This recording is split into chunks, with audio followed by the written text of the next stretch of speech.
Together we achieve victory over heart failure. Hello friends, मैं हूं doctor नवीन अग्रवाल। आज हम बात करेंगे हार्ट फेलियर के संबंधित कुछ इंपॉर्टेंट मिथ्स या मिसकंसेप्शंस के बारे में। आज हम इस मिथ्स के बारे में आपको बताएंगे और उसके रिलेटेड क्या एक्चुअल सच्चाई है उसके बारे में भी बताएंगे, ताकि हार्ट फेलियर संबंधित आपके कुछ कॉन्सेप्ट्स क्लियर हो जाए। सबसे पहला कॉमन मिथ जो लोगों के दिमाग में आता है कि हार्ट फेलियर जो है ये उम्र दराज लोगों की बीमारी है, ये ज्यादातर उम्र दराज लोगों में ही देखी जाती है। ये कंप्लीटली गलत है, क्योंकि हार्ट फेलियर बहुत सारे कारणों पर डिपेंड करता है। यदि किसी व्यक्ति को कोई जन्मजात बीमारी है, कोई वाल्व की बीमारी है, या किसी व्यक्ति को कोई हार्ट में कोई छेद वगैरह का बीमारी है, तो हार्ट फेलियर बहुत जल्दी हो सकता है। बहुत सारे केसेस में हार्ट अटैक या वायरल इन्फेक्शन रिलेटेड भी जो हार्ट फेलियर होता है वो भी काफी जल्दी हो सकता है। हाँ, कुछ केसेस में जो हार्ट फेलियर एज रिलेटेड होता है, या कुछ केसेस में जो BP sugar cholesterol related problems होती है, या हार्ट अटैक्स होते हैं, वो ज्यादातर उम्र दराज में देखने को ज्यादा मिलते हैं। तो इन कारणों की वजह से जो हार्ट अटैक होता है उनकी प्रेवलेंस उम्र के साथ बढ़ेगी। पर हर कारण से जो हार्ट फेलियर होता है वो सिर्फ उम्र दराज लोगों में होता है ऐसा जरूरी नहीं है।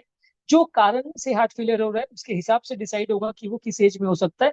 इनफैक्ट नवजात शिशु में भी हार्ट फेलियर देखने को मिल सकता है, और उम्र दराज लोगों में भी हार्ट पूरी तरह नॉर्मल हो, ऐसा भी हो सकता है। अगला कॉमन मिथ या मिसकंसेप्शन ये है कि अगर किसी व्यक्ति को हार्ट अटैक है तो उसको सिर्फ चेस्ट पेन से ही पता चलेगा कि हार्ट अटैक है।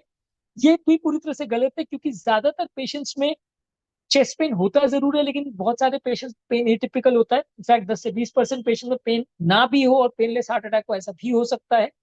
इसके अलावा जो पेन है वो भी टिपिकल हो ऐसा जरूरी नहीं है। बहुत सारे पेशेंट्स को गले से लेकर नाभि तक दोनों शोल्डर्स में, लेफ्ट हैंड में कहीं पे भी पेन हो सकता है।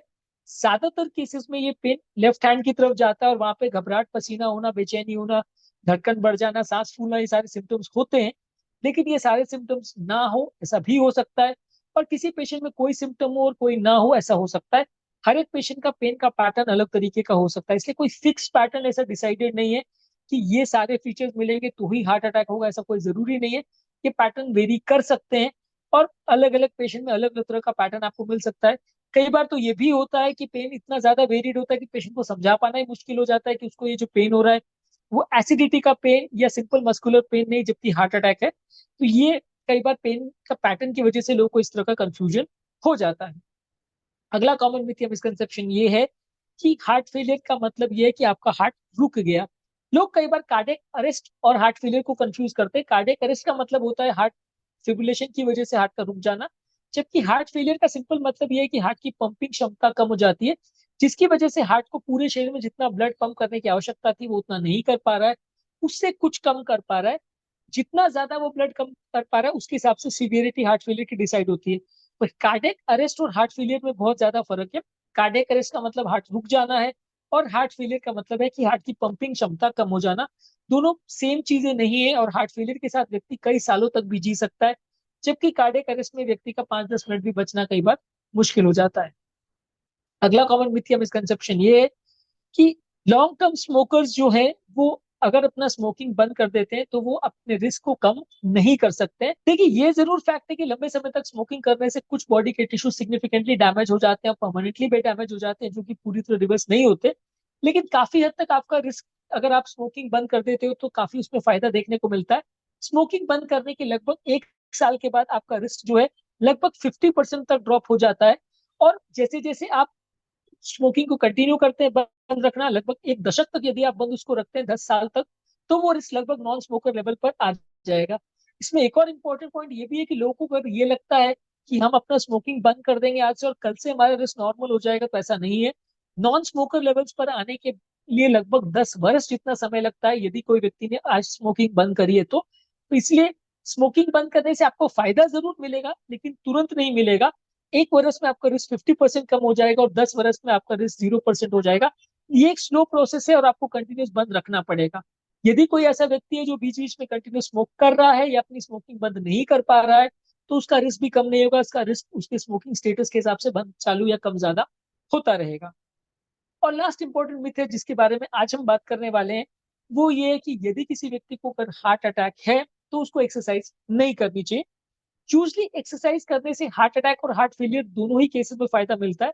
अगर किसी व्यक्ति को रिसेंट हार्ट अटैक आया है पिछले 2-4 दिनों के अंदर, या सीवियर हार्ट फेलियर हुआ है जहां पे उसको चलना फिरना भी मुश्किल है, तो वैसे लोगों में फिजिकल एक्टिविटी या एक्सरसाइज को बंद रखते हैं, वो भी कुछ दिनों के लिए। जैसे ही पेशेंट का ओवरऑल चलना फिरना चालू हो जाता है, हम उसको एक्सरसाइज के लिए एनकरेज करते हैं। जितना जल्दी और जितना ज्यादा एक्सरसाइज करेगा उतना उसके लिए बेनिफिशियल है। हाँ, हालांकि कुछ दिनों तक एक्सरसाइज हम बहुत ज्यादा विग्रेस उनको करने को नहीं बोलते, बहुत ज्यादा अग्रेसिव एक्सरसाइज करने को नहीं बोलते, पर जैसे जैसे टाइम बीतते जाता है और पेशेंट की ओवरऑल फिटनेस इंप्रूव होते जाती है, हम उनकी एक्सरसाइज की स्ट्रेंथ, उनकी एक्सरसाइज की ड्यूरेशन और ओवरऑल उनका कितना विग्रेसली वो एक्सरसाइज कर सकते हैं, ये सारी चीजों को इंप्रूव करते चले जाते हैं। जितना ज्यादा टाइम होता जाएगा उतना ज्यादा पेशेंट के लिए सेफ होते जाएगा। और डेफिनेटली एक्सरसाइज करने से हार्ट अटैक और हार्ट फेलियर दोनों ही पेशेंट्स को सिग्निफिकेंट फायदा मिलता है। उनकी ओवरऑल नलियों खुलने के चांसेस, कोलैटरल्स बनने के चांसेस, पंप क्षमता इंप्रूव होने के चांसेस और बाकी सारे रिस्क फैक्टर्स जो हार्ट अटैक या जो हार्ट फेलियर करवाते हैं, जैसे कि BP, sugar, cholesterol, obesity, kidney का प्रॉब्लम, हार्ट का प्रॉब्लम, ये सारी चीजें जो है अगर व्यक्ति रेगुलर एक्सरसाइज करता है तो उसमें सिग्निफिकेंटली कम देखा जा सकता है। तो इसलिए हार्ट फेलियर और हार्ट अटैक के पेशेंट दोनों को ही एक्सरसाइज करने के लिए इंकरेज करते हैं। शुरुआती कुछ दिन आप उनको ये एनकरेज करोगे कि कम एक्सरसाइज करें, थोड़ा लेस एग्रेसिवली एक्सरसाइज करें। जैसे जैसे उनकी फिटनेस बढ़ती जाए, धीरे धीरे करके अपनी एक्सरसाइज की कैपेसिटी को और ड्यूरेशन को बढ़ाते जा सकते हैं। प्रॉपर ट्रीटमेंट और केयर से हार्ट फेलियर के मैनेजमेंट प्रॉपरली मैनेज किया जा सकता है और ज्यादातर पेशेंट्स एक लंबी और फुलफिलिंग और लगभग नॉर्मल जैसी लाइफ भी जी सकते हैं, बशर्ते वो कुछ शर्तों का और कुछ इंपॉर्टेंट कॉन्सेप्ट्स का प्रॉपरली पालन करें। हार्ट फेलियर का मतलब मृत्यु ये बिल्कुल भी नहीं है।